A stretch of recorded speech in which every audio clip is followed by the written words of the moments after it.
Selamat sore, Assalamualaikum warahmatullahi wabarakatuh. Wah, ketemu lagi ya, bareng-bareng ini petani Indonesia yang selalu update untuk Anda.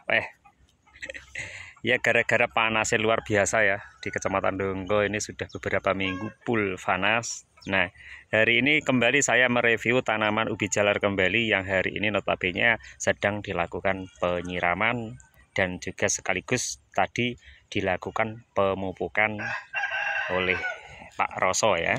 Nah, hari ini. Nah, ini pemupukannya adalah memakai Ponska bersubsidi saja ya. Ini tidak memakai campuran sama sekali. Nah, seperti ini ya.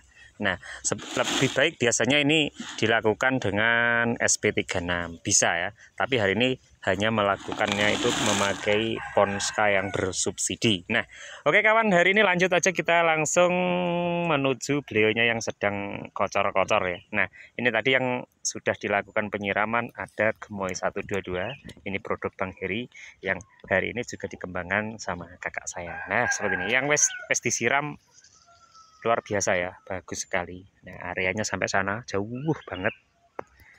Nah, ini sebagian besar lahannya nganggur karena tidak adanya irigasi ya. Jane maneman, tapi ya gimana lagi. Ya ini masih musim kemarau kan. Nah, ini yang ada di sebelah ini sama milik kakak saya tadi adalah ubi madu yang tafsiran saya ini usianya sekitar 3 minggu ya. Nanti kita cek aja bareng-bareng, tanya sama Pak Roso ya. Nah, ini yang sudah dilakukan pemupukannya seperti ini aja ya kawan. Ditabur mengelilingi tanaman ubi jalar kita. Nah, ini adalah Gemoy 122. Ya, ini ciri khasnya seperti ini ya. Walaupun daun kecil sudah mempunyai ciri tersendiri ya. Nah, ini untuk kawan-kawan cocok sekali kalau tanaman atau ubi jalar itu ditanam pada musim kemarau ya. Semua jenis biasanya akan bagus ubi jalar itu karena memang ubi jalar adalah salah satu tanaman pangan yang bersifat yang dipanen adalah umbi. Jadi di musim panas ini sangat bagus kita tanam walaupun kekurangan air. Tapi kalau terlalu kurang ya kurang baik ya. Tapi alhamdulillah hari ini bagus sekali kondisi ini. Nah, ini sebelum saya review satu persatu ini tak menuju kakak yang sedang menyiram ubi jalar jenis Gemoy ya. Ini pemupukannya seperti ini ya. Nah, ini bagus sekali pertumbuhannya, wis jos Pak. Ini ada Raja Madu juga dikembangkan di lahan yang sama. Nah, ini yang sebelah ini masih berupa lahan kosong belum ditanami ya. Ini agendanya mungkin 2 minggu lagi akan ditanami jenis terbaru juga, entah apa nanti ya bocoran yang ngono sih lahannya siap bibitnya apa engko pikir keri ya. Nah, selamat sore Pak Roso. Selamat sore. Nah, ini akhirnya nyiram nggih. Nyiram panasnya luar biasa ini. Luar biasa. Nah, ini memakai selang besar ukuran 3/4 kayak kok besar sekali. Satu dim. Cocok banget. Pemakaiannya seperti ini ya, dilakukan agak dipencet biar ini keluar air itu menyembur merata, tidak merusak bedengan yang ada pada lahan ubi jalar. Ini tadi juga baru dipupuk ya Pak. Ya ini terlambat ini sebenarnya, sibuk gali walur, panen porang. Akhirnya pemupukannya mundur 1 minggu ya. Ini usianya sekitar udah 1 hari, berarti 3 minggu atau 21 HST untuk tanaman Gemoy ya. Ini Gemoy yang 122 sama 133. Bedanya nek sing 133 itu daunnya lebih lebar ya. Lebih lebar agak pendek, tapi untuk yang 122 ini lebih runcing. Nah, seperti ini ya. Kalau kita lakukan pemupukan secara kita tabur itu langsung kita lakukan penyiraman seperti ini ya. Nah, maksudnya untuk memaksimalkan pupuk itu sendiri agar langsung bisa terserap oleh tanaman ya. Jadi setelah ini nanti ditimbun. Nah, setelah ini dilakukan penimbunan ya. Nanti kita lakukan penyiraman mungkin sampai 2 baris 3 baris, kemudian ini langsung kita timbun ya, maksudnya ya gen kadar gizi pupuk itu tidak menguap, jadi harus kita timbun apalagi di saat-saat musim panas seperti sekarang ini. Nah seperti ini ya kawan ya, mungkin buat kawan-kawan yang masih pemula untuk penanaman ubi jalar itu, saat pemupukan juga cara pemupukan itu jangan disepelekan ya, walaupun sedikit ilmu yang saya bagikan kali ini pastinya ada manfaatnya ya. Mungkin kalau yang sudah pintar ya sudah tahu ya, tapi untuk para pemula itu biasanya tetap mengikuti arahan atau mungkin konten-konten siapa, dan ini kontennya Bang Heri insya Allah ya juga bisa dicontoh diterapkan dimanapun, dan semoga saja yang memakai metode yang saya terapkan akan berhasil seperti yang ada di sini ya. Nah, ini kemarin memakai jarak tanam 40 cm ya, ini 40 cm. Nah seperti ini. Kalau Bang Heri biasanya 35 saja, wis gen rodok kerep gendang panen. Ya, Nah, di dekat pematang itu 35. oh 35. Itu gemoy. Untuk gemoy 1 33. 32. 32 itu di pematang tepi. Nah, ini lakukan aja kawan, kalau ciri-ciri waktunya penyiraman ini yang kemarin sudah saya infokan juga pada acara penyiraman seperti hari ini ya. Tapi yang saya videokan hari ini adalah beda lahan, juga beda usia tanaman seperti yang kemarin ya. Alhamdulillah juga kawan-kawan yang pemula pun banyak yang terinspirasi dengan apa yang saya hadirkan di channel YouTube Bang Heri, yang semoga juga ya jadi inspirasi buat pemula khususnya ya. Saya sendiri pun tetap belajar dengan benar bagaimana menciptakan tanaman ubi itu walaupun di musim penghujan, musim kemarau, hasilnya itu tetap maksimal seperti harapan kita ya. Jadi belajar itu kalau sudah pintar ya harus tetap, walaupun katanya orang sudah pintar, tapi memang inovasi itu tidak akan berhenti sampai dimanapun. Jadi ilmu harus kita gali terus menerus. Kalau kita berhenti mencari ilmu, wah itu tidak pas ya. Nah oke kawan, ini lanjut aja ya. Teori penyiramannya seperti ini, dilakukan secara disemprotkan. Nah ini nanti setelah pupuk-pupuk ini meresap akan ditimbun atau dilakukan penggemburan yang kedua. Padahal ini lahan sudah oke banget ya, mawur ya, gembur sekali. Nah tujuannya digemburkan kembali itu yang baku adalah menimbun pupuk yang sudah ditabur di area tanaman itu sendiri. Nah, seperti ini ya. Jadi ada iklan ya. Sebentar. Nah, oke kawan, saya melanjutkan tanaman ini yang gemoy 133 yang hari ini ditanam pada bagian pinggir lahan ya. Ya, 132. Nah, seperti ini ya. Daunnya koyok ini lah. Mempunyai ruas itu rapat sekali ya jenis yang satu ini. Tapi untuk umbinya nanti pokoknya jaminan mutu ya. Produk yang kita kembangkan di lahan seperti ini adalah produk yang sudah teruji kualitasnya, mulai dari produksi juga kualitas rasa, dan tentunya kita mengembangkan varian-varian yang super cepat panen ya. Jadi untuk masa-masa panen itu kita bisa memangkasnya minimal 15 hari, yang biasanya di tempat lain itu 4 bulan, 3 bulan setengah, itu kita bisa memangkas waktu panen menjadi 2,5 bulan sampai 3 bulan. Tapi kalau musim seperti panas sekarang ini produksi yang kita hasilkan bisa kita panen di usia 2,5 bulan ya, untuk musim kemarau seperti yang sekarang ini. Kalau mungkin di musim penghujan tetap kita panen di usia 3 bulan.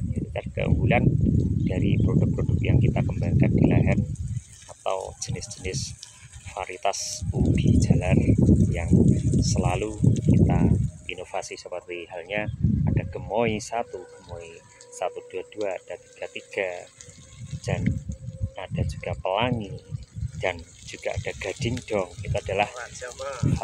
varian-varian yang selalu kita kembangkan untuk mempercepat masa panen ubi jalar. Nah, ini juga ada Raja Madu yang kita kembangkan. Nah, ini kemarin belum sempat saya spill ya, karena wes ndak betah panas, nek wes awan. Padahal rencana kemarin mau spill yang usia 2 bulan 10 hari, tapi sudah saya cek besar-besar luar biasa, tapi videonya menunggu. Sekalian di usia 2,5 bulan saja nanti saya hadirkan videonya buat kawan-kawan. Ya wes, gen rada ada penasaran nih barang. Nek kabeh muncul dalam satu video, nanti kejutan di belakang belum ada. Nah, dilakukan tetap seperti tadi ya, penyiraman secara disemburkan, atau mungkin seperti ini ya, kayak pemadam kebakaran, dikabutkan. Nah, ini tujuannya agar besar dengan yang ada di area ubi jalar. Ya nanti kalau disemburkan terlalu fokus satu titik, ini nanti akan yang jelas merusak bedengan. Yang kedua, pemerataan penyiraman pun akan kurang. Jadi dilakukan seperti ini. Ini setelah penanaman berapa hari Pak baru disiram? 1 hari ini. Oh, baru sekali ini ya? Sekali ini. Ya, baru sekali. Ya karena memang penampakan tanahnya konturnya ya lumayan bagus ya. Ini keuntungan pemakaian kultivator, ini lahan bisa gembur dan kadar air yang ada di lahan itu bisa terikat ya. Jadi tidak cepat menguap seperti halnya kalau pemakaian atau penggarapan lahan itu secara manual. Jadi kalau masih berupa bongkahan itu akan cepat sekali air itu menguap. Ya penyebabnya yang tentu adalah rongga-rongga itu yang menjadi faktor utama ya. Jadi maka dari itu pembuatan lahan itu adalah salah satu kunci keberhasilan, entah dari segi apapun ya, dari segi tingkat rapi, tingkat pertumbuhan umbi, juga penyimpanan kadar air. Kalau lahan kita itu akan gembur, itu akan lebih awal ya. Jadi nah ini milik Parasot 21 hari pasca tanam, baru sekali ini disiram ya. Itu baru sekali, yaitu di usia 21 hari, sekaligus pemupukan walaupun telat ya. Tapi kalau dibilang telat ya enggak, karena menurut analisa saya itu tanaman ini sudah bagus sekali ya. Jadi kalau ibaratnya sekarang baru dipupuk, ini adalah sebagai doping pembesaran umbi ya. Sing didoping ora wong tok ya. Ubi jalar pun dilakukan doping yaitu pemupukan yang selalu dilakukan di masa-masa pembentukan ubi jalar. Ya, kalau penuh pertumbuhannya kayak gini, kalau di usia masih nol kita langsung pupuk sebenarnya akan bagus, tapi biasanya umbinya akan over ya. Ini kelemahannya kalau pupuk-pupukan terlambat, penyiraman terlambat, ini 1 minggu lagi ini bunga merajalela. Ini kelemahannya.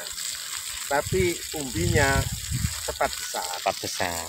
Dan kalau bunganya banyak, ini lebih manis. Sudah Lebih manis. salah satu keterangan dari kakak saya, yaitu kalau kita melakukan pemupukan di usia 3 minggu atau mungkin lebih, itu biasanya setelah disiram muncul bunga ya, karena pas sekarang ini adalah musim kemarau ya. Tapi untuk musim-musim penghujan nggak ngaruh ya, karena nggak akan muncul yang namanya bunga ya. Karena buat kawan-kawan yang ingin menyilangkan atau mendapatkan varian baru saat-saat ini ya, setelah ini nanti dipupuk, nanti saat-saat mulai akan bunga, kita bisa review bareng-bareng buat kawan-kawan. Nah ini metode ini koyo opo nek pengen menyilangkan ya, disimak aja videonya yang kemarin. Kalau mungkin belum begitu jelas ya wis, kapan ngono tak gawe nenek sing komplit sak sembarangnya ya. Sing penting sabar menunggu. Sing penting ora waleh nonton channel Bang Iri ngono aman. Nah ini tak mau nyari dulu ya bakal bunga, padahal ini barusan disiram 1 kali. Nah ini tak mau spill dulu ya, ini contohnya. Nah seperti ini ya, ini adalah bakal bunga dari ubi jalar si gemoy ya. Memang gemoy yang 132 itu identik dengan yang pertama, adalah rapat sekali jarak antara ruasnya kemudian banyak akan muncul bakal bunga, yaitu salah satu keunggulan. Kalau Anda ingin memperbanyak dari bijinya itu lebih cepat ya, karena banyaknya bunganya. Seperti ini. Ini nggak begitu menjalar ya. Di usia 21 hari ini masih satu jengkal ya. Tapi tunas-tunas ini muncul semuanya dari bagian bawah atau sekitaran pangkal pokok yang ditanam. Jadi seperti ini ya, aman. Inilah salah satu ciri khas ubi jalar yang selalu kita kembangkan di lahan. Ini akan lambat sekali menjalarnya, tapi untuk kualitas umbi yes kayak biasa inilah ya, tentang cepat gede ya. Seperti ini keunggulan yang selalu kita kembangkan ya, seperti ini. Banyak semuanya sama ya.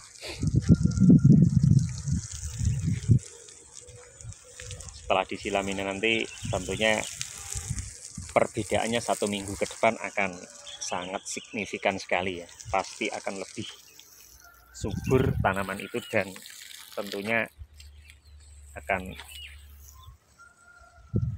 nek corot Jawa ini pangling lah seperti ini. Orang itu nek wis wiraroh, kok ternyata sudah seperti ini.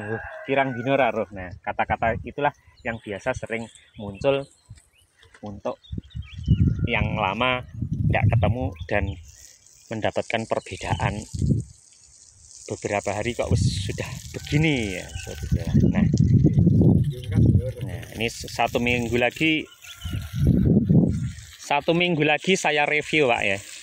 Tak review lagi tanaman ini kayak apa. Wes pokoknya pasti pangling ya. Ini di hari ini saya videokan, nanti 1 minggu ke depan lahan yang sama ini kita review kembali bagaimana perkembangannya setelah dilakukan pemupukan di 21 hari, kemudian dilakukan penyiraman, langsung penggemburan lahan secara ulang. Bocorannya Pak, niku sing masih kosong mau ditanami jenis nopo? Yang masih kosong karena gading jong. Oh, gading jong. Permintaan gading jong luar biasa ya Pak. Biasa. Ya, ini akan ada kunjungan lagi dan untuk dikembangkan terus karena produknya besar, rasanya enak, usianya mudah ditanam, usianya 2,5 bulan sudah bisa dipanen. Sudah panen. Jadi cocok sudah dimanapun Anda menanam. Contohnya kawan-kawan yang sudah order memang sudah membuktikan varian-varian yang selalu dikirimkan oleh Bang Heri, ada pelangi, juga gading dong, gemoy, dan juga ada jenis-jenis yang lain. Memang istimewanya yaitu Pak, seperti yang jenengan bilang, cocok ditandur ning lahan seperti apapun. Nah, ini di daerah perkotaan ini kemarin 3 minggu yang lalu ini 5.000 batang. Ya 5.000 batang ya. Yang kemarin 300 batang untuk percobaan. Tapi kalau sudah mengikuti channel Bang Heri, wis tidak ada yang namanya keraguan menanam ubi jalar produk dari Kecamatan Dongko ya, khususnya dari produk Bang Heri sama Pak Roso. Ini Pak Roso ini adalah kakak saya, kakak kandung. Jadi ya wis podo wae lah. Jadi buat kawan-kawan kalau membeli order sama saya sama kakak itu sama, kualitas sama persis ya, karena memang kita ini memang menekuni ubi jalar yang selalu menghadirkan inovasinya setiap tahun, dan alhamdulillah kemarin juga mendapatkan penghargaan tingkat nasional ya Pak. Ya. Tingkat nasional. Ini kategorinya untuk tanaman pangan dari umbi-umbian itu mendapatkan peringkat 1 dan mendapatkan piala tingkat nasional yang kemarin diselenggarakan di Surabaya tahun 2022 yang kemarin. Nah, setelah itu kemarin memang saya selalu update buat kawan-kawan mengenalkan produk-produk kita di lewat medsos, khususnya dari YouTube, dan alhamdulillah mulai dengan adanya sosmed yang saya pakai, saya manfaatkan, bisa mengembangkan ubi jalar dari kita ini, mengenalkan kepada khalayak umum khususnya di Indonesia. Bahkan dari luar negeri pun banyak yang tertarik ya, tapi masih belum kita kirim untuk ke luar negeri ya, karena ya biar di dalam negeri dulu melimpah. Nanti untuk yang luar negeri biar menyusul, gimana ya Pak? Ya ini terima kasih Bang Iri, ini penerus daripada nanam ubi jalar yang dulu saya kembangkan sejak 2003 hingga sekarang. Saya tidak intinya cuma 1 tahun 20 ada COVID itu semua vakum ya Pak? Vakum 1 tahun tidak nanam belas karena tidak bisa kirim Ya, tidak bisa kirim tidak juga bisa keluar. Akhirnya semua sektor kemarin gara-gara COVID itu mati total ya Pak? Ya. Ibaratnya mati itu mati suri ya. Tidak ada usaha yang bisa dikirim keluar daerah, tidak bisa. Sampai-sampai varian gading dong yang sudah menjadi andalan dari dulu sampai hampir punah, sempat terhenti. Bahkan setelah ada info dari pusat akan adanya pameran dan lomba-lomba, sampai kita mencari di mana-mana ya. Dan alhamdulillah pada lahan kita sendiri masih tersisa beberapa batang dan kembali kita kembangkan, dan alhamdulillah sampai sekarang sudah bisa banyak kembali dan juga sudah ditanam di seluruh Indonesia ya. Jadi itulah salah satu keunggulan dari varian-varian kita. Ya, jadi buat kawan-kawan yang sudah ikut menanam ubi jalar jenis gading dong, terima kasih. Anda juga termasuk salah satu pendukung perekonomian nasional ya. Bahkan itu sudah menjadi agenda khususnya untuk Kabupaten Trenggalek. Ini sebagai salah satu penyokong untuk tanaman pangan yang kategori umbi-umbian. Ya, kemarin juga Bapak Bupati Trenggalek, Bapak Muhammad Nur Arifin juga sudah beberapa kali menikmati hidangan atau sajian khusus dari Kecamatan Dongko, khususnya dari kita, dari Pak Roso juga Bang Heri, yang selalu dihadirkan setiap acara yang dipandu atau dihadiri oleh Bapak Bupati Trenggalek, juga dari perwakilan dari dinas entah dari manapun. Dan bocorannya besok kaitannya ada kunjungan dari dinas kembali Pak. Info yang terbaru dari BPL, besok ada kunjungan lagi dari Surabaya. Oh, dari Surabaya.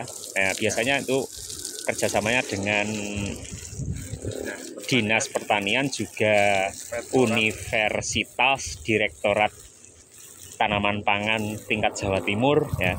Itu besok insya Allah akan hadir ya. Semoga agenda dari pusat besok itu direalisasikan dan akan saya videokan juga buat kawan-kawan, bahwasanya apa yang saya infokan ini nanti bisa terlaksana seperti ini. Moga dari mahasiswa juga sering kok. Mahasiswa juga sering datang. Dari mahasiswa mana Pak? Yang terakhir? Yang terakhir dari Surabaya. Nah, dari Surabaya. Dari Surabaya. Ya memang dari Dongko khususnya yang ada di Kasihan RT 36 sama 37 atau kakak sama saya itu memang jadi acuan untuk penanaman ubi jalar ya. Semua jenis varian ya. Memang kita memakai teknik-teknik yang logikanya nyata, nggak cuma abal-abal ya. Jadi selalu menghasilkan produk yang sangat berkualitas. Nah, seperti ini. Ini hari ini agendanya nyiram sambil berbincang, sambil bercerita. Ya wis pokoknya memaparkan apa yang ada sesuai dengan fakta. Karena memang kalau sekarang tanpa dengan dukungan fakta kadang ya akan jadi buli-bulian ya Pak. Iya. Jadi kita tampilkan tanam jeruk saya kena bully. Nah, rasanya asam sekali. Aduh. Marah-marah saya. Rugi besar ya Pak. Besar.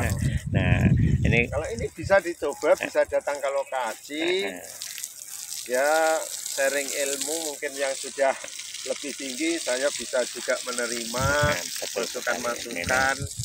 Itulah memang sharing-sharing itu yang sering kali. Ya, kemarin saya juga dapat kunjungan dari Kota Tugu Pak, sama anak istrinya sampai rela berpanas-panasan. Yang waktu nanam ini dari Jombang. Dari Jombang. Kabupaten Jombang. Kami bilang Jombang. Ini datang. Tapi sayangnya pas kakak ada kunjungan saya nggak diinfokan, jadi nggak sempat membuat video ya. Kadang saya juga sering. Itu kan samaan sama yang dari Magetan. Kamu ada dari Magetan? Iya Magetan, ada. Bareng satu hari saya ada tamu dari Magetan yang perbatasan dengan Kota Ponorogo juga hadir ke tempat saya itu. Nah, bareng kakak juga ada tamu yang juga Jombang. ingin dari Jombang yang sharing tentang bagaimana budidaya ubi jalar itu yang baik ya. Ya memang semua itu baik, tapi memang metode yang kita kembangkan itu adalah metode yang paling simpel tapi menghasilkan produk yang berkualitas ya. Yang jelas kualitas rasa, kualitas produksi itu kita selalu utamakan ya Pak. Ya. Terus ini supaya produknya tidak begitu menurun, kalau nanam varietas bergantian. Ya, betul sekali. Produknya supaya tetap besar. Ya, Kalau terus-terusan semakin turun. ya betul Jadi sekali. varietasnya ganti-ganti. Ya, ini setelah gemoy ini nanti bisa kita lakukan atau lain. plot dengan jenis mungkin ubi madu, ubi JP atau jenis-jenis yang lain. Ya sepertinya kalau petani padi itulah. Petani padi pun sama ya. Menanam padi harus kita rolling, ibaratnya sekarang naname IR64, setelah itu ganti logawa, ganti rojo lili, seperti itu ya. Memang karena kebutuhan masing-masing ubi jalar itu pun nutrisi yang dibutuhkan itu tidak sama ya. Jadi harus ada pergantian penanaman pada lahan yang sama. Nah, enaknya itulah dari ubi jalar ya. Mudah sekali penanaman perawatan asalkan kita ada referensi khusus dari orang yang sudah ahli ya. Ya mungkin dibilang ahli ya ora ahli wong panggah belajar penandur. Ya memang kita tidak intinya sama-sama belajar untuk mendapatkan hasil itu yang selalu maksimal seperti apa. Memang itu ya, mulai dari perawatan atau mulai penggarapan tanah, pencegahan hama, bahkan juga untuk produksi, caranya memasarkan yang lebih mudah seperti apa, mendapatkan nilai tambah yang lebih, itu kita harus mempelajarinya seperti itu. Nah, ini untuk Raja Madu tak sepil dulu ya, sampai kelupaan. Untuk Raja Madu bisa disingkat Rajama ya, dan rodok keren kayak ubi dari Jepang ya. Memang ini adalah Rajama di atas itu. Nah, Atas. Itu yang lain. Ya, jenis lain. Raja Madu. Cilembu madu, cilembu Merah, ya, yang merah itu jumbo. Nah, seperti inilah yang bagian atas. Nah, ini yang sering saya videokan milik saya. Ini juga ditanam pada lahan yang sama oleh kakak. Dan hari ini barusan tadi diguyurnya pagi hari ya. Jadi ya sekarang sudah kelihatan segar. Nah, hari ini lahannya yang masih nganggur ini, tapi bedangan sudah siap, oke, tinggal menanam ya. Memang kemarin lahan yang belum ini 3 kali penanaman, Pak. 4 kali. Nah, berturut-turut 4 kali ditanamin ubi jalar. Nah, akhirnya kan setelah 4 kali hasilnya pasti akan menurun. Kemudian dilakukan penggarapan dengan memakai kultivator. Setelah itu dibiarkan, ini kayaknya lebih lama dari biasanya. 1 bulan dibiarkan. Itu maksudnya untuk menetralkan kembali dari lahan itu sendiri. Biar setelah netral kembali ditanami ubi jalar itu akan hasilnya lebih maksimal. Nah, ini selesai kawan. Setelah penyiraman dari tadi, mulai dari pagi ya, memang lahannya cukup luas sekali ya. Jadi ya capek juga ternyata. Nah, ini untuk ubi madu atau cilembu madu tetap kembangkan di sini. Ini salah satu kunci keberhasilan kita juga ya. Memakai ubi madu sebagai indukan, kadang jadikan pejantan untuk pengembangan ubi jalar yang sudah ada di sini, yang bisa menghasilkan varian-varian yang top, yang berkualitas, dikembangkan pada lahan kita. Nah, oke kawan, ini yang sudah hari ini, tinggal penimbunan yang barusan disiram tadi oleh kakak. Dan hari ini saya terima kasih buat kawan-kawan yang sudah menyimak video ini Bang Heri Petani Indonesia. Jangan lupa dukung terus, masuk saran kritik buat saya terima. Nah, rati terima ya piye jeneng konten ya. Ya tetap kita saling berbagi, saling memberikan masukan untuk kemajuan kita bersama. Salam Tani Indonesia. Assalamualaikum warahmatullahi wabarakatuh.